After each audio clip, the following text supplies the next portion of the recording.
And welcome back to my YouTube channel being pharmacist. And जैसे हमने last video discuss किया था about the SSC pharmacist vacancy 2025 में, and इस video में मुझे बहुत अच्छा रिस्पांस मिला है। एंड जितने भी कमेंट्स हैं उनमें से मैक्सिमम कमेंट्स है कि सर जो एग्ज़ाम का सिलेबस होगा और एग्ज़ाम का पैटर्न होगा उस पर वीडियो बनाइए। तो मैं इस वीडियो में आपको एसएससी फार्मासिस्ट 2025 का जो सिलेबस होने वाला है, मतलब एसएससी में अगर आपने वीडियो देखा होगा तो मैंने बताया कि एसएससी जो कंडक्ट करते हैं ना अपना एग्ज़ाम, जिसमें फार्मासिस्ट होते हैं, जैसे एसएससी फार्मासिस्ट लाइक इस बार का फेज 13 में होगा। तो उसमें क्या होता है ना, फार्मासिस्ट लेवल के कोई क्वेश्चंस पूछे नहीं जाते हैं। जैसे क्वेश्चंस पूछे जाते हैं आपका या तो 10th लेवल या तो 12th लेवल या फिर ग्रेजुएशन लेवल, अपने नॉन फार्मा जो सेक्शंस है, टेक्निकल पार्ट्स हैं, उन्हीं से क्वेश्चंस पूछे जाते हैं। ठीक है। अब CGHS का वैकेंसीज होगा, इसमें ministry of health and family welfare का क्वेश्चंस होगा इसमें, मतलब वैकेंसी होगा इसमें, और 2-4 हॉस्पिटल्स के पोस्ट होते हैं। तो एसएससी ऑल ओवर इंडिया में एक लाइक एग्ज़ाम लेते हैं, जिसमें अगर आप मेनली CGHS हॉस्पिटल्स में और बाकी दूसरे कुछ हॉस्पिटल्स में आपका यहाँ पे पोस्टिंग होते हैं। ठीक है।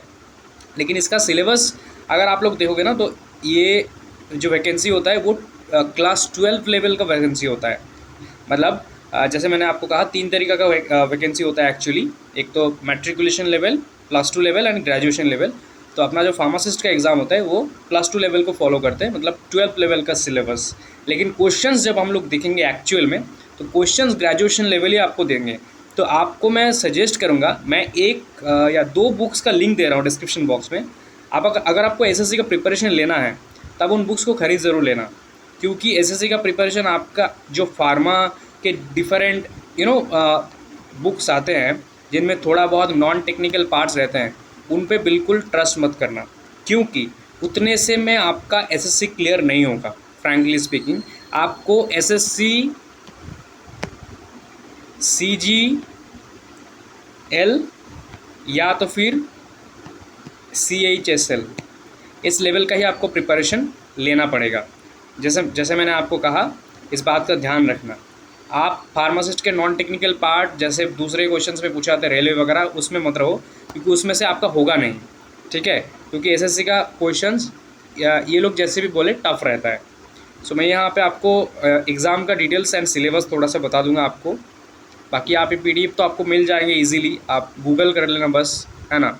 और जैसे इस बार का वैकेंसी आ जाते हैं एसएससी, मैंने डेट वगैरह सब डिस्कस कर दिया है, कब एग्ज़ाम होगा, कब वैकेंसी आएंगे, सब मैंने उस वाले वीडियो को डिस्कस कर दिया है। तो उस वीडियो को पहले ज़रूर देख लो। ठीक है। और उस वीडियो के कमेंट से ही मैं इस वीडियो को बना रहा हूँ। तो देखो यहाँ पे सबसे पहले scheme of the examination. There will be 3 separate computer based tests consisting of objective type multiple choice question, मतलब अपना MCQ बेस्ड क्वेश्चन होगा। ठीक है। और यहाँ पे with minimum educational qualification of the matriculation, higher secondary, graduation and above level. जैसे मैंने आपको कहा, तो आपको हायर सेकेंडरी लेवल प्रिपरेशन लेना है इनके हिसाब से। लेकिन ये क्वेश्चंस बिल्कुल भी हायर सेकेंडरी लेवल बिल्कुल नहीं करते, ये आप लोग समझ लो। एंड ये है अपना एग्ज़ाम का पैटर्न, ध्यान से देख लो। जनरल इंटेलिजेंस से आपका होगा 25 क्वेश्चन और 2 करके मार्क्स से, तो मैक्सिमम मार्क्स है 50, आपको मैक्सिमम मिल सकता है 50 अगर आप सब सही करोगे तो। ये होगा आपका जनरल इंटेलिजेंस। ठीक है। नेक्स्ट है आपका जनरल अवेयरनेस। जनरल साइंस और जनरल इंटेलिजेंस को सेम मत समझना। जैसे RRB में जनरल साइंस एक सब्जेक्ट है, वो अलग है, वो है फिजिक्स, केमिस्ट्री और लाइफ साइंस, बायोलॉजी में। ठीक है।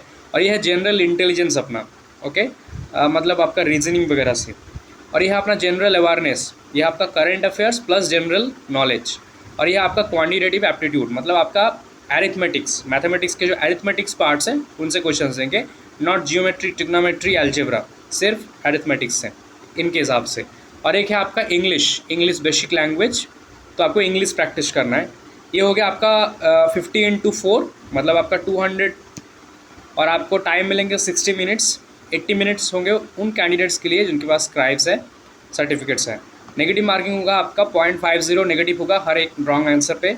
मार्क्स जो आप स्कोर करोगे वो नॉर्मलाइज किया जाएगा यूजिंग अ फार्मूला जो लिखा है इनके हिसाब से। स्किल टेस्ट वगैरह भी होता है, where prescribed essential qualification will be conducted which will be of a qualifying nature. Anyways, चलिए हम लोग अभी सिलेबस पे बात करते हैं। 100 यहाँ पे मैट्रिकुलेशन लेवल है, मैट्रिकुलेशन पे ध्यान मत दो। हम लोग यहाँ पे ध्यान देंगे +2 लेवल पे, 10+2 हायर सेकेंडरी लेवल। ये फार्मासिस्ट का आते हैं, ठीक है, मैक्सिमम। तो जनरल इंटेलिजेंस जैसे मैंने आपको कहा, इसमें आपको रीजनिंग प्रैक्टिस करना है। तो अगर आप रेलवे फार्मासिस्ट के लिए प्रिपरेशन ले रहे हो, तो आई होप आप सभी ले रहे हो, अप्लाई किया है, एग्ज़ाम होगा, तो आपका ये ईजी हो जाएगा बहुत, जनरल इंटेलिजेंस वाला सेक्शन, क्योंकि ये रीजनिंग है एक्चुअली और कुछ नहीं। जैसे अब अगर आप देखोगे क्रिटिकल थिंकिंग, प्रॉब्लम सॉल्विंग, है ना, फिर यहाँ पे Venn diagrams, classifications, numerical analogy और या फिर symbolic, space orientation, figural analogy यहाँ पे है, सिमेटिक एनालॉजी यहाँ पे, सिम्बॉलिक ऑपरेशंस है ना, यहाँ पे फिगरल पैटर्न है, folding and completion, number series, word building, emotional intelligence, social intelligence, coding decoding, ये सभी है एक्चुअली। और ये सब आप एसएससी के क्लासेस या फिर एसएससी के बुक्स ना पढ़कर आपका क्लियर नहीं होगा। सिंपली स्पीकिंग, आपको एसएससी लेवल का यूट्यूब में क्लास करना होगा, यूट्यूब में आपको फ्रीली मिल जाएंगे इन सभी पे। आप बस सर्च कर लेना SSC general intelligence, SSC general awareness. ये तो चलो अपना करंट अफेयर्स है, तो आपको डे टू डे प्रैक्टिस रखना है, मतलब आपको day to day up to date रखना है। इसके लिए आप बस यूट्यूब में सर्च करना, आपको बहुत सारे चैनल्स पर फ्री वीडियोज़ मिल जाएंगे एकदम series wise.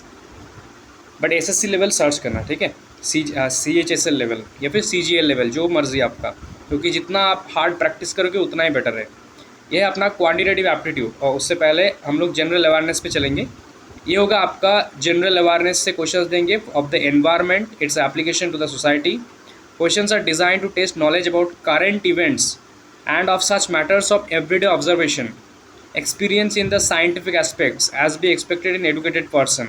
The test will also include questions relating to India and its neighboring countries, ठीक है, specially history, culture, geography, economics, general politics and scientific research, ठीक है।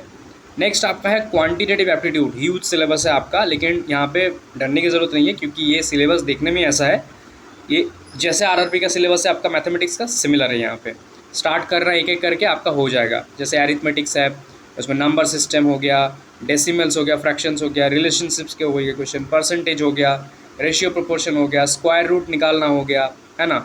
उसके बाद यहाँ पे time and distance, time and work, this are very important, profit loss, discount, simple and compound interest. और नीचे जाओगे आप लोग, ये तो हो गया आपका एरिथमेटिक्स। अब है एल्जेब्रा, ठीक, ये आपका एल्जेब्रा, ठीक है। बेसिक एल्जेब्रिक इक्वेशन जैसे schools and algebra and elementrics, like simple problems, linear equations, ये बस इतना ही। इक्वेशन, जियोमेट्री, जियोमेट्री से आपका खूब ज़्यादा सिलेबस नहीं है, मैक्सिमम क्वेश्चंस आपका यहाँ पे एरिथमेटिक्स से ही देंगे आपका। जैसे familiarity with the elementic geometric figures and facts, triangles, मान लो बहुत सारे ट्राइंगल्स दे दिए और आपको ढूंढना है कितने ट्राइंगल्स हैं इसमें, ठीक है। देन सर्कल्स हो गया, टेंजेंट्स हो गया, टेंजेंट निकालना, एंगल्स डिफरेंट है, उनके एंगल्स जो है उन रिलेटेड, है ना। उसके बाद ट्राइंगल, रेक्टेंगल, फिर इनका कोन, स्फीयर, ओके, देन यहाँ पे पिरामिड, ये सब इनके जो फार्मूलाज होते हैं काफ़ी इंपॉर्टेंट है। इतना ही क्वेश्चंस देते हैं बस। और है अपना लास्ट में ट्रिग्नोमेट्री। ट्रिग्नोमेट्री में क्या क्वेश्चंस देते हैं, डिस्टेंस का मैथमेटिक्स दे सकते हैं आपका, है ना, ये जो complementary, angles, height and distance, एक ही इसमें पूरे ट्रिग्नोमेट्री में एक ही फार्मूला होता है। आप समझ लोगे तो आप कोई भी कर सकते हो, वो हाइट पूछे आपको, डिस्टेंस पूछे या फिर स्पीड पूछे, है ना, जो भी। और यहाँ पे इंग्लिश लैंग्वेज है लास्ट में। इंग्लिश ट्राई करना है इंग्लिश जितना अच्छे से कर पाओ, क्योंकि ईजी क्वेश्चंस होते हैं इसी में, और थोड़ा सा भी कर लोगे ना प्रैक्टिस तो आपका इंग्लिश हो जाएगा ईजिली।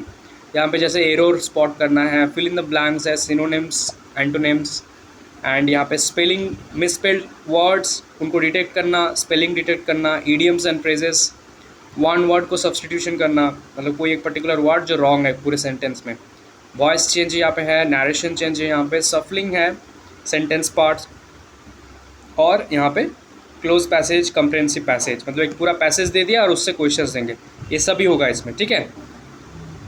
और ये है अपना ग्रेजुएशन लेवल, ज़्यादा डिफरेंस नहीं है, ठीक है। जनरल अवेयरनेस, क्वांटिटेटिव एप्टीट्यूड और यहाँ पे इंग्लिश लैंग्वेज सेम ही है एक्चुअली।